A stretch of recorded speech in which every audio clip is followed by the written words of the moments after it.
Student, in this video lecture we are continuing the mineral nutrition and the subtopic is deficiency symptoms. Deficiency symptom of element is arises in the plant if the concentration of element is less than its minimum value. देखिए किसी भी mineral element का एक particular concentration plant को चाहिए होता है. अगर उस कॉन्सेंट्रेशन का वैल्यू कम हो जाए, मिनिमम हो जाए, इतना कम हो जाए कि प्लांट को डेफिशिएंसी सिम्टम्स डेवलप करने पड़े, तो उस मिनिमम कॉन्सेंट्रेशन को क्रिटिकल कॉन्सेंट्रेशन कहते हैं. यानी एलिमेंट का कॉन्सेंट्रेशन उस क्रिटिकल रेंज से नीचे नहीं जाना चाहिए. अगर कॉन्सेंट्रेशन नीचे चले गया तो डेफिशिएंसी सिम्टम डेवलप हो गए. तो देखिए यहाँ एनसीईआरटी बुक में आपके दिया हुआ है क्रिटिकल कॉन्सेंट्रेशन के बारे में. So what is critical concentration? The concentration eight which plant growth is retarded. Retarded यानी कि प्लांट की ग्रोथ प्रॉपर नहीं हो पाएगी जैसी होनी चाहिए. So if plant growth is retarded, the minimum concentration is called as critical concentration. The element is said to be deficient when present below the critical concentration. मतलब ये मिनिमम वैल्यू होती है, इससे कम वैल्यू ऑफ कॉन्सेंट्रेशन प्लांट को नहीं चाहिए, otherwise deficiency symptom develop हो गए. सेकेंड थिंग, एक पर्टिकुलर एलिमेंट प्लांट में कई ज्यादा structural or functional unit perform कर सकता है. जैसा कि आयरन है, तो आयरन सिर्फ साइटोक्रोम में ही नहीं रहेगा, बल्कि आयरन क्लोरोफिल सिंथेसिस में भी हेल्प कर सकता है. मैग्नीशियम सिर्फ क्लोरोफिल के सेंटर में प्रेजेंट ही नहीं है, बल्कि मैग्नीशियम एंजाइम्स को एक्टिवेट भी करता है, जैसे रूबिस्को एंजाइम, पेपकेस एंजाइम. ओके, तो अगर मैग्नीशियम का कॉन्सेंट्रेशन प्लांट में कम जाना शुरू हो गया बिलो द क्रिटिकल कॉन्सेंट्रेशन, एक से ज्यादा साइड इफेक्ट प्लांट को हो गए, and these side effects are called as deficiency. Deficiency symptoms are the morphological changes. Morphological means plant के लीफ में अगर कोई चेंज नजर आता है, प्लांट की ग्रोथ रिटार्ड हो जाती है.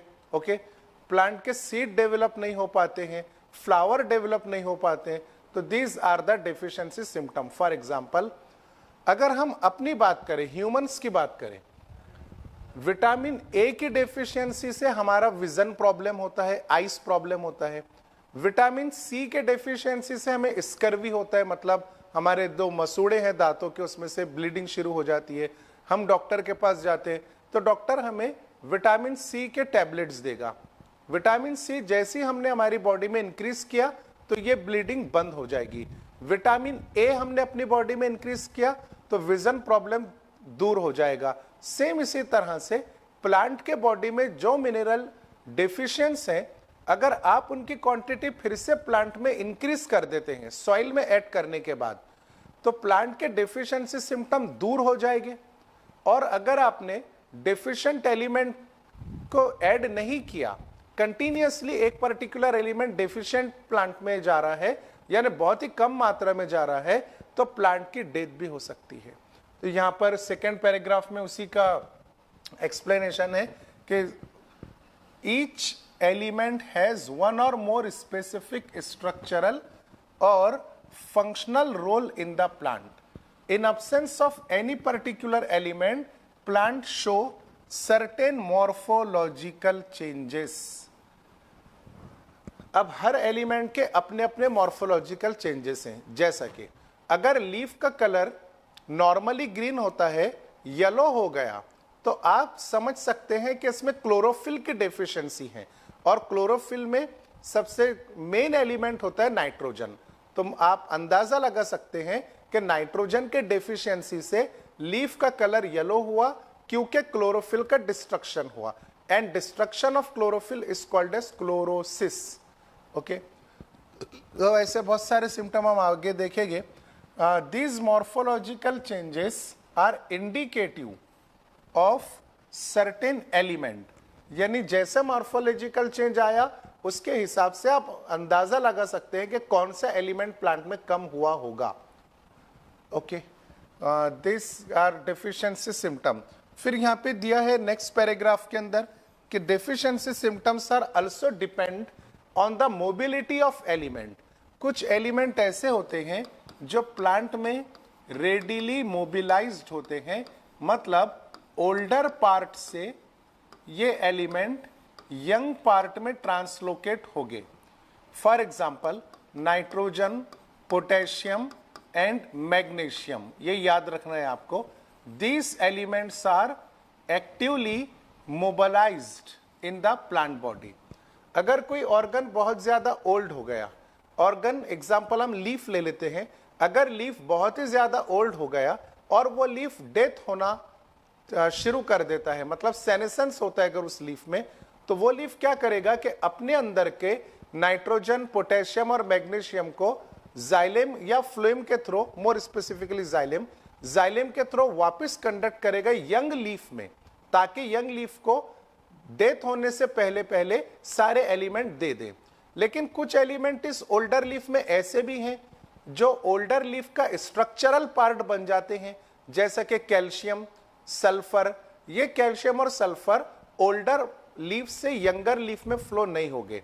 जो एलिमेंट ओल्डर से यंग में मूव हो जाते हैं, उन एलिमेंट का डेफिशिएंसी सिम्टम ओल्डर ऑर्गन में पहले दिखाई देगा, क्योंकि ओल्ड से निकलकर यंग में चले गए। Okay, so deficiency symptom of nitrogen, potassium and magnesium are first appear in the older part, ये याद रखना है।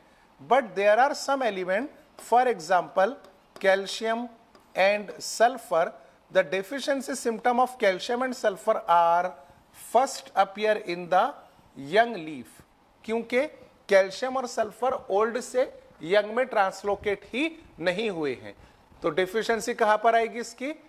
यंग लीफ के अंदर। ओके, तो यहां पर वही सारी चीजें हैं कि mobility of element in the plant for elements that are actively mobilised, यानी जो ओल्डर टू यंगर पार्ट में ट्रांसपोर्ट होते हैं, transported to young developing tissue, the deficiency symptoms tends to appear first in the older tissue. क्योंकि ये जो elements हैं, जैसे नाइट्रोजन, पोटेशियम, मैग्नीशियम का हमने एग्जांपल लिया, ये ओल्ड से निकल गए, मतलब ओल्ड में डेफिशिएंसी सिम्टम क्रिएट करेंगे और यंग के अंदर आ गए। फॉर एग्जांपल नेक्स्ट है the first senescence, for example the deficiency symptom of, देखिए यहां पर है nitrogen, potassium and magnesium are visible first in the senescent leaf. Senescent leaf यानी कि जो लीफ प्लांट बॉडी से या ट्री से फॉल डाउन होके नीचे गिरने वाले हैं, उन्हें सेनेसेंट लीफ कहते हैं। पतझड़ के मौसम में आमतौर पे ये देखा जाता है कि ट्री बहुत बड़ा है, लेकिन उसके ऊपर के जितने भी लीव्स है वो सबके सब फॉल डाउन हो गए, सबके सब नीचे गिर गए। नीचे गिरने से पहले वो लीफ येलो कलर के होते हैं, क्योंकि वो अपना नाइट्रोजन यंग पार्ट में ट्रांसपोर्ट कर चुके होते हैं। इन ओल्डर येलो लीव्स जब सेनेसेंस परफॉर्म करेंगे तो इनमें डेफिशिएंसी सिम्टम्स आएगा नाइट्रोजन, पोटेशियम और मैग्नीशियम का। Next, in older leaves biomolecules contain this element are broken down, जैसे कि क्लोरोफिल है, chlorophyll is also one of the biomolecule. Chlorophyll से नाइट्रोजन निकल गया तो क्लोरोफिल ब्रोकन डाउन हो जाएगा, मतलब डिग्रेड हो जाएगा कंप्लीटली, इसे क्लोरोसिस नाम दिया जाएगा। ठीक है, making this element available for mobilising to the younger leaves. अब वो जो क्लोरोफिल है पूरी तरह से डिस्ट्रक्ट हो गया, टूट गया, उसमें जितने एलिमेंट सेपरेट हुए वो सबके सब किधर जाएंगे? यंग लीफ के अंदर। Next, the deficiency symptom tends to be appear first in young tissue. अब देखिए यहां पे दिया है कि कौन से एलिमेंट ऐसे हैं जिनका डेफिशिएंसी सिम्टम यंग ऑर्गन्स में या यंग टिश्यू में देखने को मिलेगा। Whenever these elements are relatively immobilized, point to be noted, बहुत इंपॉर्टेंट बात है, जो एलिमेंट रिलेटिवली मोबालाइज नहीं हो पाएंगे, ओल्ड से निकलकर यंग में नहीं आएंगे, उन एलिमेंट का डेफिशिएंसी सिम्टम यंग लीफ में या यंग टिश्यू के अंदर डेवलप होगा and are not transported to out to the matured organ. For example element like calcium, ये जो कैल्शियम होता है ओल्डर लीफ के सेल वॉल के अंदर गड़ा हुआ होता है। ओके, इसलिए कैल्शियम निकल नहीं पाएगा, तो कैल्शियम का डेफिशिएंसी सिम्टम कहां होगा? जहां कैल्शियम नहीं है, मतलब यंग टिश्यूज के अंदर। Okay, now next slide.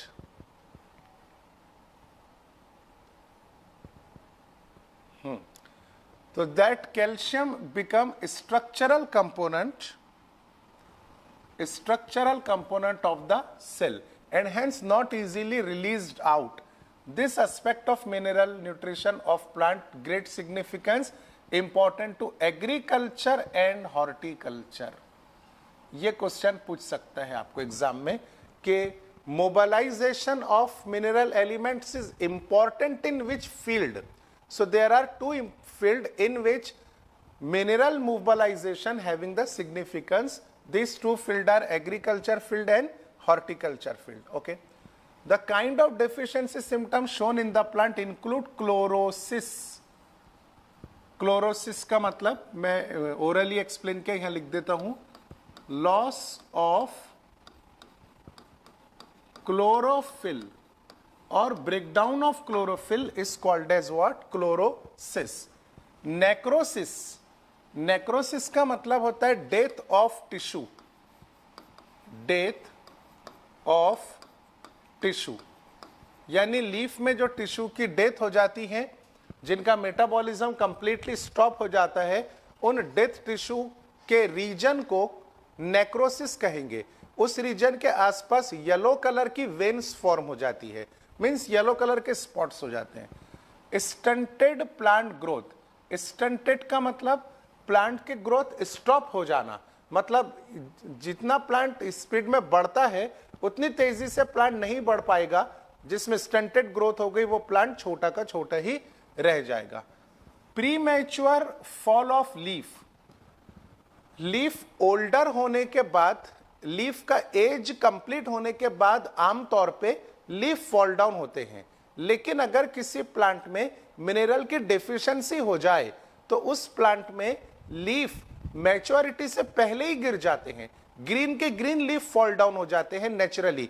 इसे कहते हैं pre mature fall down of leaf and buds. Buds भी इसी तरह से मैच्योर होने से पहले ही नीचे फॉल डाउन हो जाएगी। And inhibition of cell division, यानी सेल डिवीजन रुक जाना।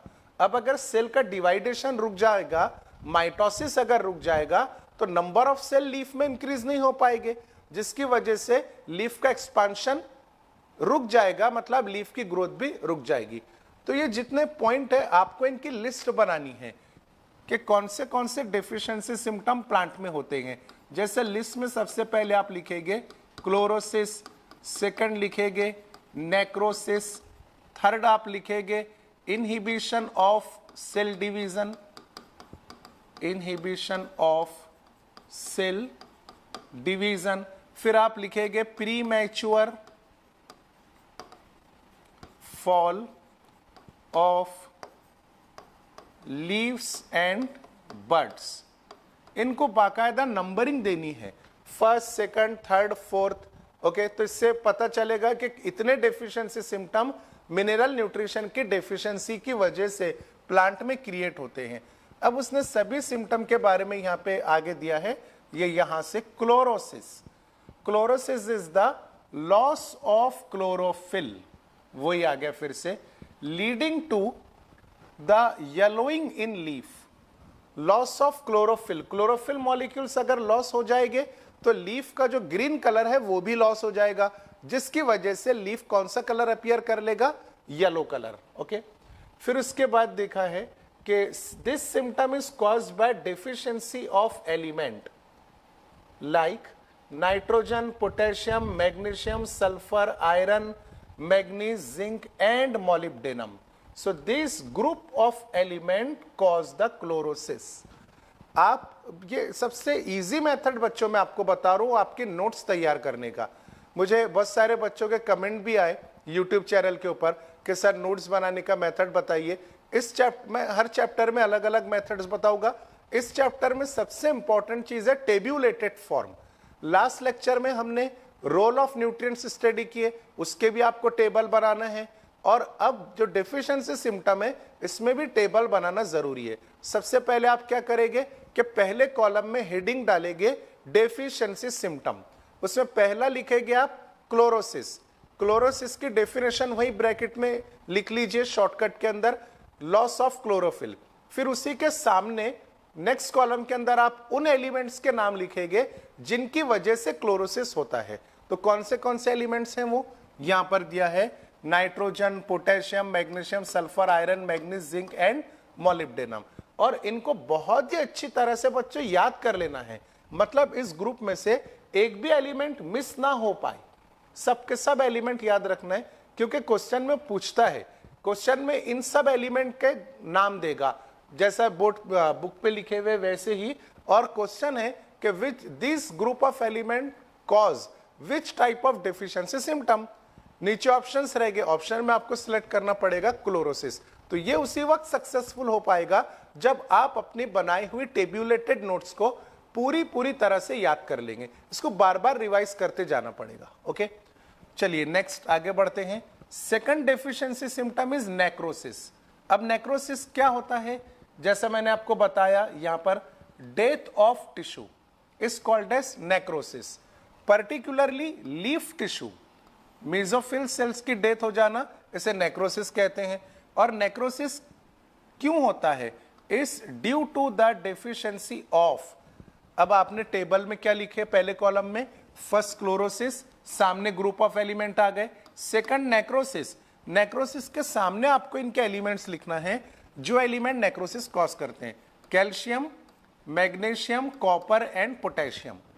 चार एलिमेंट है, calcium, magnesium, potassium and copper. तो ये याद भी कर लेना है लिखते लिखते आपको। फिर उसके बाद में है लैक और लो लेवल ऑफ, यानी अगर इन एलिमेंट्स की लेवल कम हो जाए, डेफिशिएंसी हो जाए नाइट्रोजन, पोटेशियम, सल्फर और मोलिब्डेनम का, तो क्या होता है, causes inhibition of cell division.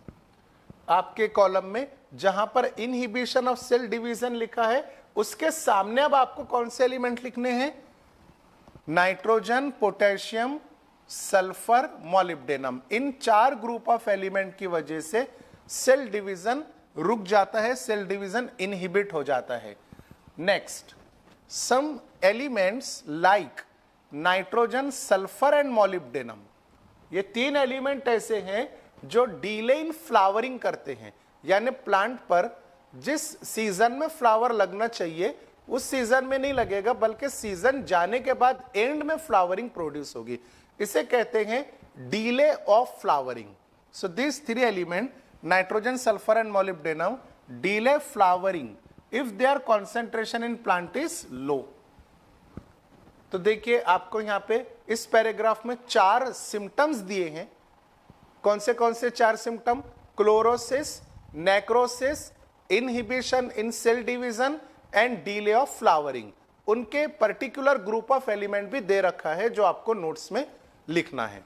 Next, you can see from the above that deficiency of any element can cause multiple symptom and that the same symptom may caused by deficiency of one or several different element। मतलब क्या हुआ कि एक particular element अगर deficient हो जाता है soil में, प्लांट बॉडी में भी वो एलिमेंट क्रिटिकल कॉन्सेंट्रेशन से कम क्वांटिटी में जाएगा, उस एलिमेंट की डेफिशिएंसी प्लांट में हो जाएगी। उस एक पर्टिकुलर एलिमेंट की डेफिशिएंसी से कई सिम्टम्स डेवलप हो गए। एग्जांपल हम लेते हैं मैग्नीशियम का। ओके, तो देखिए ये जो आपका क्लोरोसिस है, क्लोरोसिस भी होता है मैग्नीशियम की डेफिशिएंसी से, यहां पर मैग्नीशियम आ गया। ओके, उसके बाद में और कौन सा सिम्टम है, ये है नेक्रोसिस। नेक्रोसिस भी होता है मैग्नीशियम की डेफिशिएंसी से। तो अगर मैग्नीशियम डेफिशिएंट लेवल में आ जाए तो क्लोरोसिस भी हो सकता है, नेक्रोसिस भी हो सकता है, दोनों भी हो जाएंगे। ठीक है, इसी तरह अगर बहुत सारे एलिमेंट डेफिशिएंट है तो वो मिलकर के, ग्रुप ऑफ एलिमेंट मिलकर के पर्टिकुलर डेफिशिएंसी सिम्टम कॉज करेंगे, जैसा कि nitrogen, sodium, molybdenum, nitrogen, sulphur and molybdenum can cause delay in the flowering. तो ये लाइन का वही मतलब है कि एक एलिमेंट डेफिशिएंट हो गया तो मल्टीपल सिम्टम कॉज करता है, या फिर मल्टीपल एलिमेंट मिलकर एक पर्टिकुलर डेफिशिएंसी सिम्टम कॉज करते हैं। Hence to identify the deficient element one has to study all the symptom developed in all the various part of the plant। अगर आपको मैग्नीशियम का डेफिशिएंसी सिम्टम डिटरमाइन करना है तो आप प्लांट के सभी डेफिशिएंसी सिम्टम देखेंगे, तब आपको पता चलेगा कि भाई मैग्नीशियम कम है जिसकी वजह से क्लोरोसिस भी हो गया और नेक्रोसिस भी हो गया। ठीक है, next, and compare them with available standard table. फिर आपको चेक करना पड़ेगा कि मैग्नीशियम कितना चाहिए, उतना मैग्नीशियम आपको ऐड करना पड़ेगा ताकि डेफिशिएंसी सिम्टम खत्म हो जाए और प्लांट नॉर्मल हो जाए। हाँ, you must also aware that different plant respond differently to the deficiency of the same element. चलिए नेक्स्ट देखते हैं, टॉक्सिसिटी ऑफ माइक्रोन्यूट्रिएंट।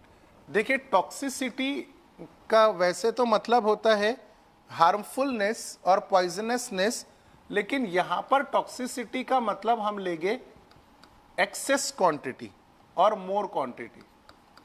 मोर और एक्सेस मतलब ज्यादा। अगर कोई पर्टिकुलर एलिमेंट की क्वांटिटी प्लांट में लिमिट से ज्यादा हो गई, रिक्वायर्ड कॉन्सेंट्रेशन से ज्यादा एलिमेंट प्लांट ने अपने अंदर एब्जॉर्व कर लिया। एग्जांपल नाइट्रोजन, नाइट्रोजन चाहिए फॉर एग्जांपल 12 मिलीमोल पर केजी, पर प्लांट ने 20 मिलीमोल पर केजी एब्जॉर्व कर लिया, तो नाइट्रोजन का टॉक्सिसिटी हो जाएगा और नाइट्रोजन एब्जॉर्व करने के मेथड में या पाथवे में प्लांट दूसरे एलिमेंट को एब्जॉर्व करना छोड़ देगा। तो एक एलिमेंट ज्यादा एब्जॉर्व कर लिया, वो हो गया टॉक्सिक, दूसरे एलिमेंट एब्जॉर्व करना भूल गया, वो हो गया डेफिशिएंट एलिमेंट प्लांट में। ठीक है, तो देखिए कि रिक्वायरमेंट ऑफ माइक्रो डेफिशिएंसी, ये टॉक्सिसिटी सिम्टम जो होता है वो माइक्रोन्यूट्रिएंट्स का होता है, मैक्रो का नहीं। ओके, तो requirement of micronutrient is always in low amount. Low amount means less than 10 millimole पर KG, while their moderate decrease। अब अगर इसमें भी और कम एब्जॉर्प्शन हो गया, cause the deficiency symptom। Come absorption means below the critical level, so this element cause the deficiency symptoms। and moderate increase, अगर required concentration से थोड़ा भी ज्यादा इंक्रीज हो जाता है एलिमेंट, जैसे 9 मिलीमोल पर केजी चाहिए पर प्लांट ने 11 मिलीमोल पर केजी एब्जॉर्व कर लिया, मॉडरेट इंक्रीज लेवल में एब्जॉर्व किया, तो increased level is called as toxic level. So that element cause the toxicity symptoms. In other word, there is a narrow range of concentration in which element are optimum. बहुत ही narrow range होती है, मतलब 8 to 10 millimole पर KG. अगर 8 to 10 range में absorb हुआ तो कोई बात नहीं, ना डेफिशिएंसी सिम्टम होगा ना टॉक्सिसिटी सिम्टम हो गया। लेकिन 8 से कम एब्जॉर्व हुआ 7 मिलीमोल पर केजी, तो डेफिशिएंसी सिम्टम्स कॉज हो गए प्लांट में। और 11 से ज्यादा एब्जॉर्व हो गया, मतलब मॉडरेट इंक्रीज रेंज में, तब क्या होगा, टॉक्सिसिटी सिम्टम कॉज होगी। सो ये वेरी नैरो रेंज है जिसमें एलिमेंट जो होता है वो ऑप्टिमम रेंज में होता है। Any mineral ion concentration in the tissues that reduces the dry weight of the tissue by 10% is considered as toxic. अगर एलिमेंट ज्यादा कॉन्सेंट्रेशन में एब्जॉर्व हो गया जिसकी वजह से प्लांट का ड्राई वेट 10% से कम हो जाए, उस एलिमेंट के इस सिम्टम को टॉक्सिसिटी सिम्टम कहा जाएगा। तो क्या होता है toxicity symptom? Dry weight of the plant decreases by 10%, it is called as toxicity symptom of that particular type of element. Such critical concentration vary widely among the different type of elements और micronutrients। सभी के narrow range different होती है। Toxicity symptom are difficult to identify, ये सब उसी के बारे में, लेकिन एक केस स्टडी आपको इसने दिया है मैग्नीज का। मैग्नीज माइक्रोन्यूट्रिएंट है।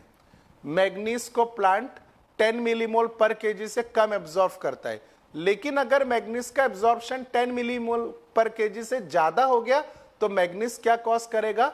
Toxicity symptom. तो manganese toxicity is appearance of brown spot surrounded by chlorotic veins. Leaf के ऊपर ब्राउन कलर के डॉट डॉट आ जाएंगे, ब्राउन कलर के स्पॉट्स आ जाएंगे, and these spot are surrounded by chlorotic veins, यानी ऐसी वेन जिनके टिश्यू डेथ हो चुके हैं। तो this brown spot symptom are called as toxicity symptom of the manganese. Point number 1। Point number 2, manganese को अगर प्लांट बहुत ही ज्यादा अमाउंट में एब्जॉर्ब कर लेता है तो ये प्लांट दूसरे एलिमेंट को एब्जॉर्ब नहीं कर पाता। एग्जाम्पल, मैग्नीशियम और आयरन को एब्जॉर्ब नहीं कर पाएगा।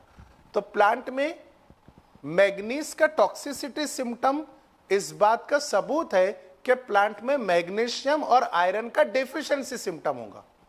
मैग्नीज का टॉक्सिसिटी मैग्नीशियम और आयरन का डेफिशिएंसी सिम्टम कहलाता है, और कैल्शियम का भी, लेकिन कैल्शियम का शूट अपेक्स में ट्रांसलोकेट नहीं हो पाएगा। देखिए आगे दिया है, it is important to know that manganese compete with iron and magnesium. यानी 3 टाइप के एलिमेंट सॉइल में हैं, मैग्नीज है, मैग्नीशियम है और आयरन है। तो मैग्नीज क्या कहता है कि भाई मुझे एब्जॉर्ब करेंगे तो मैग्नीशियम और आयरन को एब्जॉर्ब नहीं करना। तो प्लांट बोलता है ठीक है, प्लांट को समझता नहीं इतना ज्यादा, तो प्लांट मैग्नीज को ज्यादा एब्जॉर्ब कर लेता है। उसको पता नहीं प्लांट को कि आगे जाकर के फिर मैग्नीशियम और आयरन के डिफिशियंसी सिम्टम्स जाएंगे। तो इसे कहते हैं कॉम्पिटेटिव एलिमेंट्स। मैग्नीज कॉम्पीट किससे कर रहे हैं? मैग्नीशियम और आयरन से, फॉर अपटेक एब्जॉर्प्शन के लिए, and with magnesium for binding with enzymes. Competitive inhibitor भी कह सकते हैं आप मैग्नीज को। Manganese is a competitive inhibitor of magnesium. Manganese also inhibit, देखिए अब तीसरे एलिमेंट को इनहिबिट कर रहे हैं मैग्नीज। पहले तो मैग्नीशियम और आयरन को किया, अब कैल्शियम को। इनहिबिट कैल्शियम ट्रांसलोकेशन इन शूट अपेक्स, यानी कैल्शियम के एब्जॉर्प्शन को नहीं रोकेगा मैग्नीज, लेकिन कैल्शियम के ट्रांसलोकेशन को जरूर रोक देगा। तो आपको यहां पे शॉर्टकट नोट्स ऐसी बनानी है कि manganese is inhibitor of magnesium, iron and calcium. Magnesium and iron को एब्जॉर्ब नहीं होने देगा, नॉन एब्सॉर्प्शन, और कैल्शियम को ट्रांसलोकेट नहीं होने देगा। Calcium translocation in shoot apex is inhibited by access of manganese. Therefore, excess of magnesium may in fact induce deficiencies of iron and magnesium and calcium। यानी manganese अगर ज्यादा quantity में हो गया तो मैग्नीशियम, आयरन और कैल्शियम की क्या हो जाएगी? डेफिशिएंसीज हो जाएगी। Deficiencies of magnesium, iron and calcium due to excess of manganese. ठीक है। Thus, what appear as a symptom of manganese toxicity, यानी आप मैग्नीज टॉक्सिक हो गया ये कैसा पहचानेंगे? सबसे पहले ऊपर दिया है कि पहचानने के लिए एक कैरेक्टर होना चाहिए कि प्लांट का ड्राई वेट कम हो जाना चाहिए 10% से। फिर दूसरा, आप कैसा जानेंगे कि मैग्नीज टॉक्सिक हो गया? अगर प्लांट में मैग्नीशियम, आयरन और कैल्शियम की डेफिशिएंसीज हो गई तो आप समझ सकते हैं कि हो सकता है कि मैग्नीज टॉक्सिक कॉन्सेंट्रेशन में मौजूद है। So that here, can this knowledge of some importance for farmer, gardener or even you in kitchen garden? यहाँ पे उसने क्वेश्चन पूछा है कि क्या ये सफिशिएंट इंफॉर्मेशन है? आपका आंसर होना चाहिए जी नहीं, क्योंकि बहुत डिफिकल्ट होता है किसी एलिमेंट की डेफिशिएंसी मालूम करना या किसी एलिमेंट की टॉक्सिसिटी पता करना। बहुत सारे एक्सपेरिमेंट परफॉर्म करने के बाद वो पता किए जा सकते हैं। Now next is absorption of element. देखिए एब्सॉर्प्शन में 2 फेजेस होती हैं, primary phase and secondary phase. Example, ये आपका ट्रांसवर्स सेक्शन ऑफ रूट है. These are the epidermal tissues. Just behind the epidermis, cortical layers are present. Root में hypodermis distinctly नहीं दिखाई देता है, इसलिए डायरेक्टली एपिडर्मिस के पीछे क्या बनाना है आपको, कॉर्टिकल सेल्स. कॉर्टिकल सेल से पीछे प्रेजेंट है बच्चों endodermis, compactly arrange cell with Casparian strip. और कैस्पिरियन स्ट्रिप क्या करती है, वाटर को, मिनरल्स को ट्रांसपोर्ट होने की परमिशन नहीं देती है. Okay, so this is cortical cell, this is endodermis. फिर पेरिसाइकल के सेल्स आएंगे और फिर जाइलेम. तो मैं डायरेक्टली यहां पे जाइलेम ड्रॉ कर देता हूं. Now let us consider this is the root hair. Transport in plant chapter में हमने स्टडी किया था कि एब्सॉर्प्शन एपोप्लास्ट या सिम्प्लास्ट दो पाथवे से होता है. हम यहां पे मिनरल एब्जॉर्प्शन का स्टडी करने जा रहे हैं, मतलब इनऑर्गेनिक एलिमेंट का. तो आप इसकी दो केस स्टडी बच्चों अच्छे से ध्यान में रखिए. फर्स्ट इज, अगर मिनरल्स का कॉन्सेंट्रेशन यानी क्वांटिटी सॉइल में ज्यादा है और रूट हेयर में कम है, तो नेचुरली मिनरल्स अपने हाई कॉन्सेंट्रेशन से लो कॉन्सेंट्रेशन की तरफ मूव कर जाएंगे by the process of diffusion. Okay, और मिनरल्स जब एपोप्लास्ट पाथवे के थ्रू, पहले डिफ्यूजन के थ्रू रूट हेयर मतलब एपिडर्मिस में आए, और फिर पैसिवली, याद रखिएगा पैसिवली, कब पैसिव प्रोसेस होगा, जब mineral high to low move कर जाएंगे, हाई टू लो. तो this mineral passively enter the intercellular spaces and moving up to the endodermis. Intercellular space से होते होते सभी मिनरल ज्यादा कॉन्सेंट्रेशन में इंडोडर्मिस तक पहुंच गए. तो ये बल्क फ्लो हो गया, मास फ्लो हो गया, क्योंकि मिनरल को रोकने वाला कोई सेल नहीं है. इंटरसेल्यूलर स्पेस से मिनरल होकर के इंडोडर्मिस तक पहुंच गए हैं. अब इंडोडर्मिस को क्रॉस करने के लिए पैसेज सेल ढूंढना पड़ेगा. पैसेज सेल यानी वो सेल जिसके पास कैस्पिरियन स्ट्रिप नहीं है. एग्जैक्टली तो पैसेज सेल को क्रॉस करने के लिए मिनरल्स को सेल के साइटोप्लाज्म से पास होना पड़ेगा. This is second phase and this second phase is called as symplast. First phase of mineral absorption is apoplast. So this are the passive pathway through which initially mineral enter in the cortical region by apoplast pathway and mineral transverse or mineral cross the endodermis through the symplast. Finally, these minerals are enter in the xylem cell. Next thing, हमने transport in plant chapter में यह भी देखा था कि endodermis के cell के अंदर जो मेम्ब्रेन होती है, उस मेम्ब्रेन में बच्चों ट्रांसपोर्टर प्रोटीन्स होते हैं, जिन्हें क्या कहा जाता है, याद कीजिए, यस, चेक पॉइंट कहा जाता है. So transporter protein of the endodermal cell are called as check point और कंट्रोल पॉइंट. कंट्रोल पॉइंट भी कह सकते हैं. तो this control point adjust the concentration of element required to the leaf, as well as this control point also allow to cross only selected element which are required in the leaf. तो इनके दो properties होती है control point की. एक तो ये selected element को क्रॉस करेंगे, सिर्फ वही एलिमेंट को अलाउ किया जाएगा जिनका लीफ में काम है, लीफ में जरूरत है, और क्वांटिटी भी एडजस्ट की जाएगी, एक्सेस क्वांटिटी बाहर रोक दी जाएगी. तो इस तरह से दो फेजेस के अंदर मिनरल एब्जॉर्ब होते हैं. ये हो गया फर्स्ट थिंग. सेकंड थिंग इस एक्टिव ट्रांसपोर्ट. ये पहला जो पाथवे हमने बनाया बोर्ड पर, this is passive transport. Another type of transport is active. Now how active transport is taking place? If the concentration of minerals in soil is less than concentration of same kind of mineral in the root, तो होगा क्या कि mineral root को छोड़कर soil में आना शुरू हो जाएंगे, जिसकी वजह से रूट को ही नहीं बल्कि इंटायर प्लांट को मिनरल्स का लॉस होगा, मिनरल का नुकसान होगा. रूट ये चाहेगी कि भाई भले ही एनर्जी एक्सपेंस करनी पड़े, लेकिन मिनरल मुझे अपने अंदर ही एब्जॉर्ब करना है.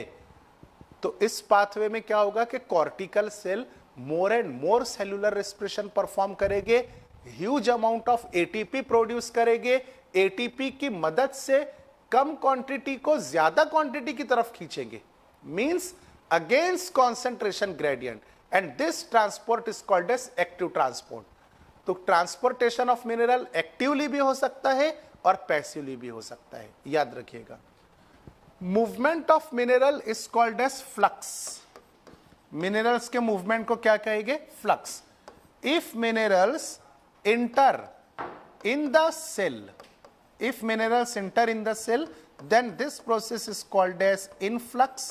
However, if mineral exit out from the cell, is called as efflux. Influx और efflux कंफ्यूज हो जाते हैं बहुत स्टूडेंट इसमें, याद रखिएगा। इन मतलब come in, minerals are entering inside the cell, and capital E for exit, exiting of mineral outside the cell is called as efflux. तो इस टॉपिक में यही सारी चीजें दी हुई है कि किस तरह से मिनरल एब्जॉर्ब होंगे, किस तरह से इनका ट्रांसपोर्टेशन होगा, ion channels, transmembrane pathway के थ्रू ये सारे मिनरल मेम्ब्रेन को क्रॉस करके साइटोप्लाज्म में आते हैं। Proteins are require, active process, passive process, ये सब इसमें आप देख लीजिएगा। Now translocation of solute. Translocation means movement from one place to another place. Example, ये आपका प्लांट बॉडी है, रूट में मिनरल्स आ गए तो जाइलम के अंदर तक, और ट्रांसपिरेशन स्ट्रीम के थ्रू, कौन से पाथवे के थ्रू? ट्रांसपिरेशन स्ट्रीम जैसे वाटर को ऊपर कंडक्ट करता है, उन्हीं वाटर के साथ साथ मिनरल्स को भी ऊपर कंडक्ट करेगा, और कहां तक लेकर आ जाएगा? लीफ तक। तो लीफ में मिनरल की जरूरत है, इसलिए लीफ को कहा जाएगा sink of mineral, and root is called as source of mineral. Okay, so this is all about the translocation of mineral ions. Now soil, what soil perform the beneficial activity for the plant body? Soil, you know that it is a reservoir of essential element. Element और soil का formation कैसे होता है? जब बहुत बड़ा rock रहेगा या बहुत बड़ा आपके पास में एक स्टोन रहेगा, तो कई साल, 100, 200, 500, 1000 साल लग जाते हैं रॉक्स को ब्रेक डाउन होने के लिए। So break down and weathering of rock perform the process of soil formation, और उसी सॉइल में इनऑर्गेनिक एलिमेंट प्रेजेंट होते हैं। Soil also act as a complete matrix for the plant body. Soil provides support to the plant, and many microbes are also present in the soil. Many microbes in the soil. Soil also hold the water, okay, as well as mineral. ये 4 point लिखना है आपको soil के बारे में अपने register या notes में। Soil act as a matrix for plant. It contain many useful microorganisms. Soil hold the water as well as it contain the essential mineral elements. So this is all about the beneficial activity of the soil. Now next topic is metabolism of nitrogen. ये complete topic को बहुत ज़्यादा time लगेगा explain करने के लिए। Next lecture के अंदर हम स्टडी करेंगे नाइट्रोजन मेटाबॉलिज्म डिटेल में, और इस पे से क्वेश्चन पूछे जाते हैं। बहुत ही ज्यादा इंपॉर्टेंट और वेटेज फुल टॉपिक है, इसलिए इसको कल पूरे एक फ्रेश लेक्चर में हम कंप्लीट करेंगे। Okay, thank you very much.